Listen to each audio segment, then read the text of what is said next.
Baik, perkenalkan nama saya Sinta Sipriani Lisik dengan NIM 2104020088. Di sini saya akan menjelaskan materi tentang keseimbangan konsumen. Jadi, dalam teori perilaku konsumen, yaitu terdapat istilah keseimbangan konsumen atau konsumen equilibrium. Dilansir dari Learning, keseimbangan konsumen adalah kombinasi barang dan jasa yang memaksimalkan utilitas atau kepuasan total individu, sehingga konsumen memiliki jumlah pendapatan yang terbatas, sehingga ketika ia membeli barang, ia mengharapkan kepuasan yang maksimal. Jadi keseimbangan konsumen terjadi pada saat konsumen merasa dalam kepuasan maksimum sehingga tidak berniat untuk mengubah tingkat konsumsinya. Berdasarkan economist discussion, konsumen yang rasional akan membeli suatu produk sampai pada satu titik di mana harga produk tersebut sama dengan utilitas marginal yang diperoleh dari barang tersebut.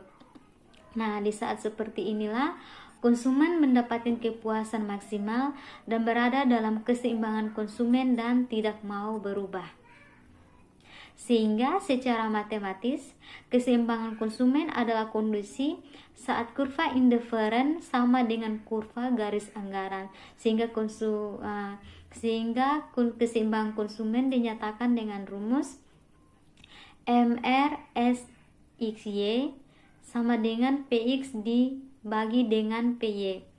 Nah, dari rumus tersebut kita dapat mengambil keterangan di mana MRSXY adalah marginal rate of substitution, sedangkan PX dibagi PY adalah slope kurva garis anggaran. Sehingga dari rumus tersebut menggambarkan jika seorang konsumen mengonsumsi dua barang, yaitu kita misalkan dengan X dan Y. Nah, di mana saat konsumen ingin mengonsumsi lebih banyak barang X, maka ia akan mengurangi konsumsi barang Y, dan sebaliknya ketika konsumen ingin mengonsumsi barang Y, maka Baik, perkenalkan nama saya Yuwana Wulandari Gunawan dengan NIM 2104020095. Saya akan membahas tentang keseimbangan produsen. Keseimbangan produsen terjadi ketika kurva isokos bersinggungan dengan kurva isokuan.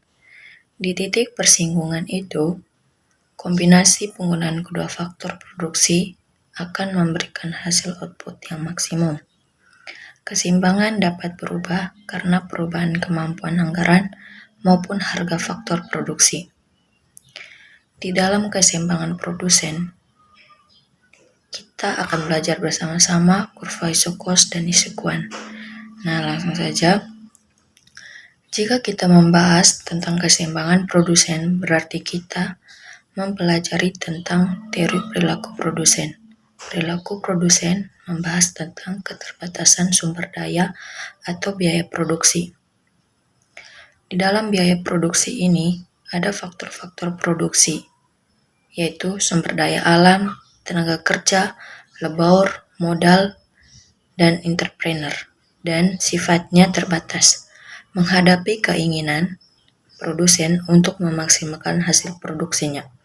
Semua produsen ingin menghasilkan output produksi yang banyak, namun pada akhirnya nanti akan dibatasi oleh ketersediaan sumber dayanya atau ketersediaan input produksi yang dimilikinya.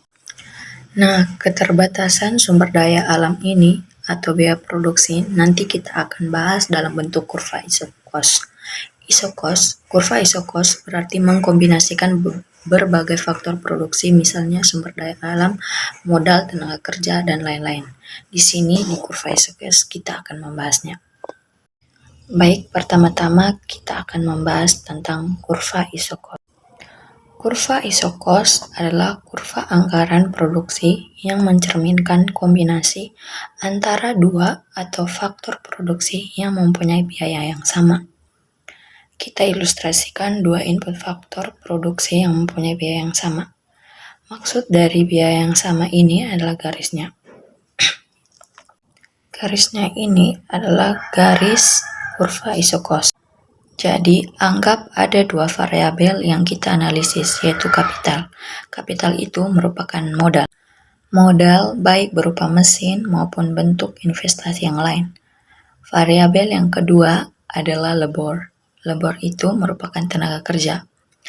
Nah, dari sini kita akan mengkombinasikan bagaimana titik produksi antara kapital dengan tenaga kerja untuk menghasilkan barang dan jasa.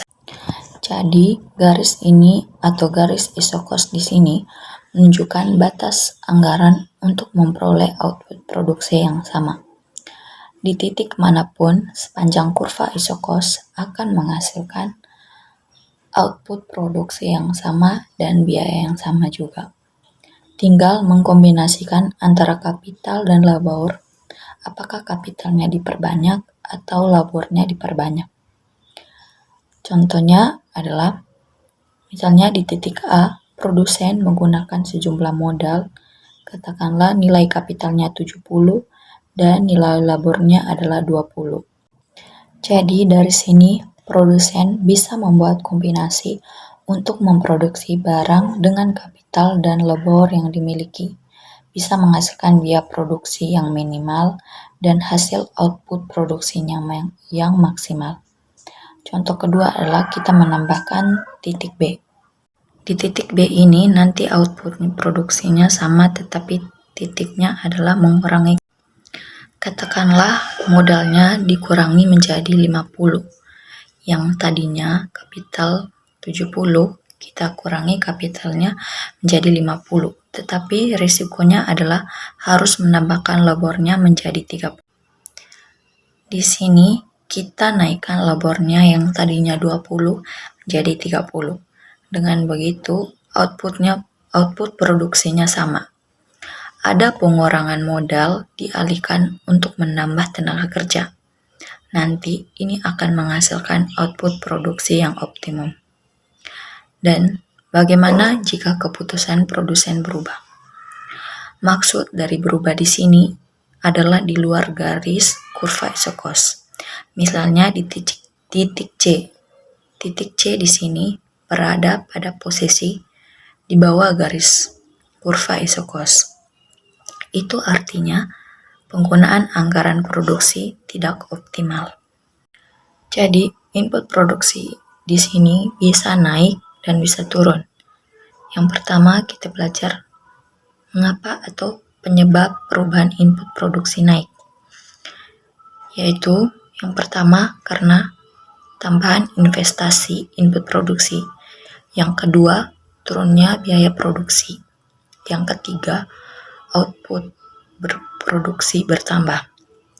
Dan apa dampak pada kurva iso-cost? Dampak pada kurva iso-cost akan bergeser ke kanan atas. Yang kedua adalah apa penyebab dan mengapa input produksi turun. Input produksi turun disebabkan karena yang pertama, berkurangnya investasi input produksi. Yang kedua, naiknya biaya produksi. Yang ketiga, output produksi berkurang dan berdampak pada kurva iso-cost yang akan bergeser ke kiri bawah.